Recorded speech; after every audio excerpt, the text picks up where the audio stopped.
The Galactic Tribunal's chamber was silent. Its walls glimmered with 1,000 lights, each representing a different world, a different life, a different law.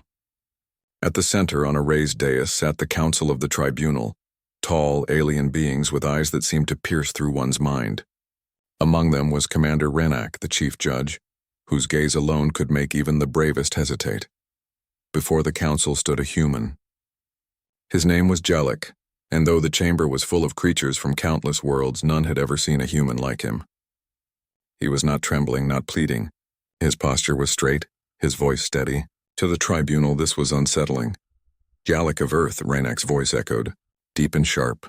You stand accused of violating the Galactic Code. You interfered with planetary systems, defied lawful authority, and caused unrest among multiple species. Your actions have endangered lives across 3 star systems. Jalek bowed his head slightly but said nothing immediately. He knew that words alone could not sway a tribunal that already believed humans to be reckless. His species was known for its unpredictability, but he had learned through Earth's long history that calmness in the face of authority was a strength. I acted to prevent greater harm, he said finally. His voice was clear and measured, every word deliberate. I followed principles of cooperation and survival. I meant no destruction, no chaos. I simply sought solutions when none were offered. A murmur ran through the chamber. One of the tribunal members, a blue-skinned creature with 4 eyes, hissed in disbelief. And yet you brought systems to the brink of collapse. You broke laws that have held for millennia. You admit nothing wrong, human? Jalek shook his head. I admit nothing wrong because what I did was necessary. Survival is not a crime. Cooperation is not a crime. To judge these as crimes is to misunderstand life itself. Commander Renak's many eyes narrowed. Humans, he thought, were far more audacious than any other species. They did not plead, they did not beg, and they did not break under fear. It was unsettling. The council whispered among themselves. They were impressed by the human's composure, but they were not convinced of his innocence. Finally, Renak spoke again. Very well, he said. The tribunal has reached its decision.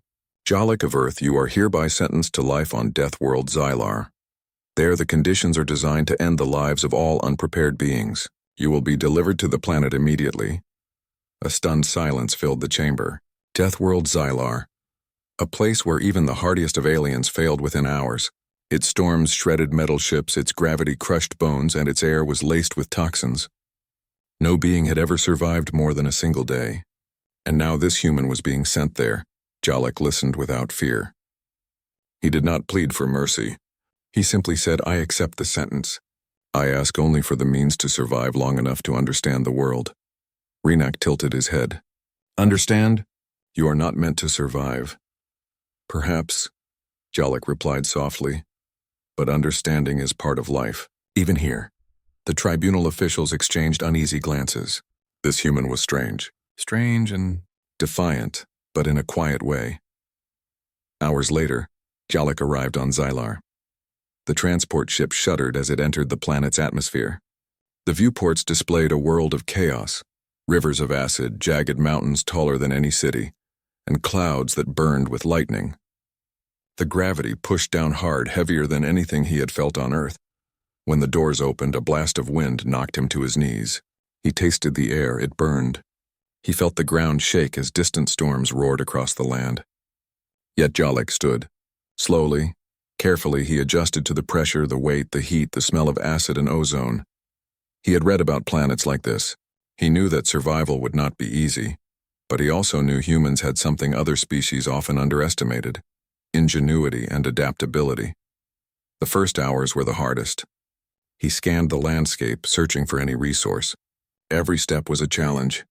Rocks shifted under his feet. The air stung his lungs. Gravity threatened to crush his chest. But he remembered something his father once told him on Earth. The world does not yield to fear, only to those willing to think and act. Jalek found shelter in a jagged rock formation, a natural overhang that offered some protection from the storms. Using strips of his clothing, he tied rocks together to create a small wind barrier. The acid rains fell, and he learned to move quickly between safe zones, marking paths with small, bright stones he collected. By the end of the first day, Jalek had found a shallow pool of water, not clean, but drinkable after simple filtration with cloth. He had discovered a few small plants that were surprisingly resistant to the toxins in the soil.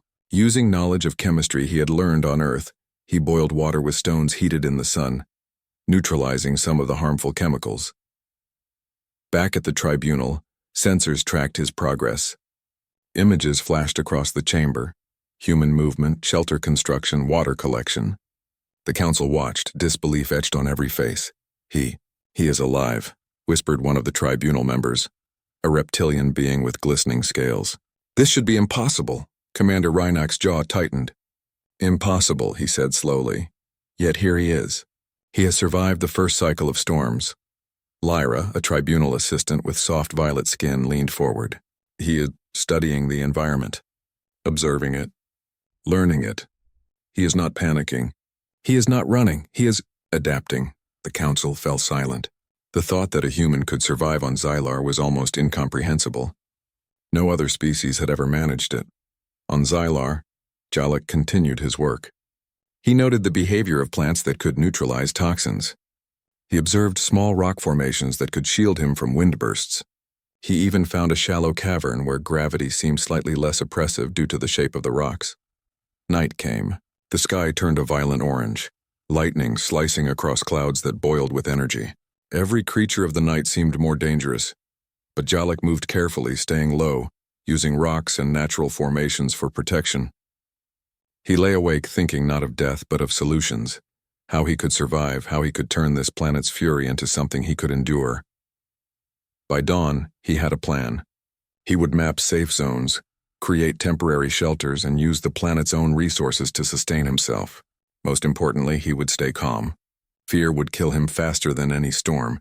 Back at the tribunal, alarms were going off. The sensors showed him moving with purpose, harvesting resources, preparing for the next storm. No human or any being had ever survived like this. Reinach stared at the screen, voice low. "If he continues like this, he might survive longer than expected." Lyra's eyes widened. "Longer than expected, he might thrive," the council murmured in shock. Survival on Xylar was considered the ultimate failure test. Yet here was a human, showing not just survival but strategy, observation, and intelligence. As night fell again on Xylar, Jalek looked out at the stormy horizon. The planet was deadly, yes, but it was also a puzzle. A challenge that demanded respect, patience, and cleverness. He smiled faintly. Earth had taught him that survival was not just about strength. It was about thinking, adapting, and refusing to give up. And as he prepared for the next day, gathering stones and building better windbreaks, he did not feel fear. He felt focus, determination, hope. Somewhere across the galaxy, the tribunal watched, stunned. A human had been sentenced to death on a planet that no one could survive, and yet he was still alive. The news of Jalek's survival on Deathworld Xylar spread quickly through the Galactic Tribunal. Screens across the council chamber flickered with images of the human, moving confidently across the harsh, toxic landscape. He built shelters, collected water, and used the planet's strange plants to neutralize poisons. The tribunal, which had expected him to perish within hours, was now uncertain and uneasy. Commander Reinach paced before the council. "We have witnessed something unprecedented," he said, his deep voice echoing. "He adapts. He survives. No species has ever lasted a single day here, and he has gone beyond that. He is thriving." Lyra, the tribunal assistant, could not contain her curiosity. "Is it possible that humans are different from all other species?" Reinach's many eyes narrowed. "Different, yes, but we must observe further before drawing conclusions." Meanwhile, on Xylar, Jalek continued to work. He had mapped out safe zones, identifying areas where storms were less severe and gravity slightly more manageable. He built layered shelters using rocks and the planet's hardy vegetation, creating spaces that would protect him from both wind and acid rain. But survival was not enough for Jalek. He wanted to understand the planet, to learn its secrets. He experimented with the strange plants and minerals. Some minerals, when crushed and heated, could neutralize toxic fumes. Some plants provided nutrients that kept him alive. He even found a way to capture energy from the planet's electrical storms, storing small bursts of power for later use. Every day, he wrote notes in a waterproof journal, sketching maps, noting patterns. and observing the strange alien life that survived despite the harsh conditions. His methodical approach turned Deathworld Xylar from a deadly trap into a vast living puzzle. Back at the tribunal, the council convened an emergency session. Screens showed Jalek walking calmly through another acid storm, carrying supplies from one shelter to another. A reptilian counselor hissed in disbelief. "It is impossible." "This human should be dead." Lyra leaned forward, whispering, "He is not just alive. He is learning, observing, adapting. Every move is deliberate. He turns the planet's danger into advantage." Reinak's voice was stern but tinged with concern. "We must send envoys to witness him directly. We cannot rely on sensors alone. Perhaps his survival is a fluke, but it seems intelligent. Too intelligent to ignore." 2 tribunal envoys were dispatched, equipped with advanced suits to withstand Xylar's deadly environment. They arrived cautiously, expecting to find a weak, desperate human trembling in fear. Instead, they saw Jalek standing atop a rocky ridge, directing small constructions he had made to shelter from the storms. He moved with purpose, confidence, and ease. One of the envoys, a creature with multiple limbs and armored skin, gasped. "He is thriving." Jalek noticed them but did not stop. He simply waved, acknowledging their presence with a calm nod. Then he returned to his work, using stones to create a small channel to divert rainwater to a storage pool. The envoys reported back immediately. He is not panicked. He does not fear death. He is analyzing, planning, and implementing solutions. He has survived far longer than any being should. It is extraordinary. Days turned into weeks. Jalek continued to explore, experiment, and survive. He found a cavern system where gravity was slightly lighter, using it as a base of operations. From this base, he began to harness the energy of the planet. Using simple mechanical devices crafted from rocks and plant fibers, he captured static electricity from the frequent storms, storing enough energy to power small tools he made for survival. The tribunal watched in stunned silence as he not only survived, but improved his environment, turning Xylar into a place that could sustain life, even if only temporarily. Lyra spoke during a council meeting. "He is showing something none of us have expected. Humans may possess resilience, intelligence, and creativity far beyond what we assumed. This one human has turned a death sentence into a demonstration of ingenuity." Reinak considered this. "We underestimated humans. Perhaps they are not simply reckless and aggressive. Perhaps they are capable of more than we imagined." On Xylar, Jalek encountered a native creature, a small insect-like being that had adapted to the toxic environment. Instead of fearing it, he observed it carefully. He realized the creature had a method to filter toxins from its food. Inspired, he adapted the technique, creating a simple filter system for his water. He smiled. Even the planet's deadly creatures could teach him lessons.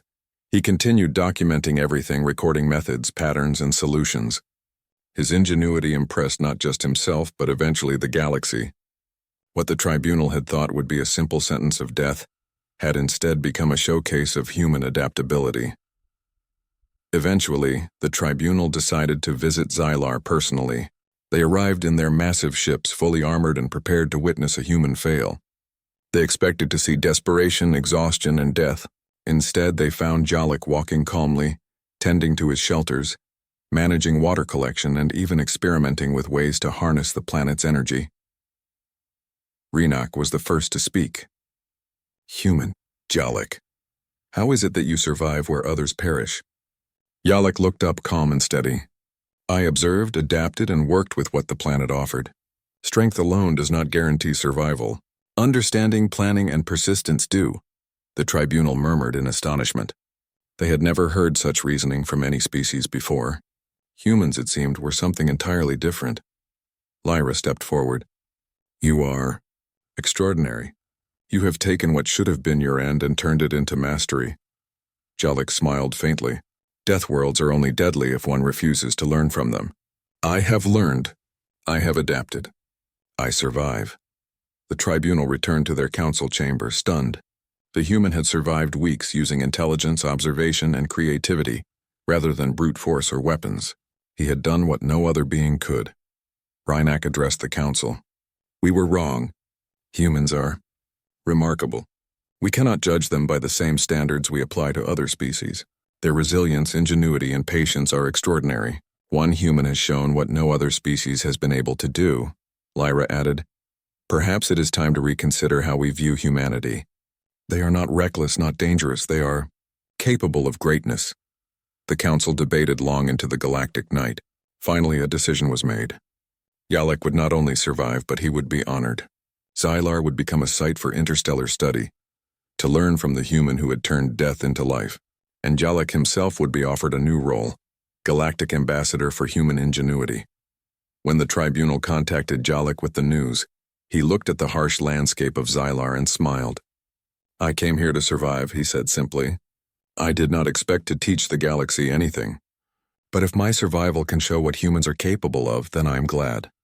The story of Yalek spread across star systems. Humans were no longer seen as reckless or weak. They were admired for their intelligence, creativity, and indomitable spirit. Even the harshest worlds were no longer considered absolute barriers. They became challenges that humans could meet with ingenuity.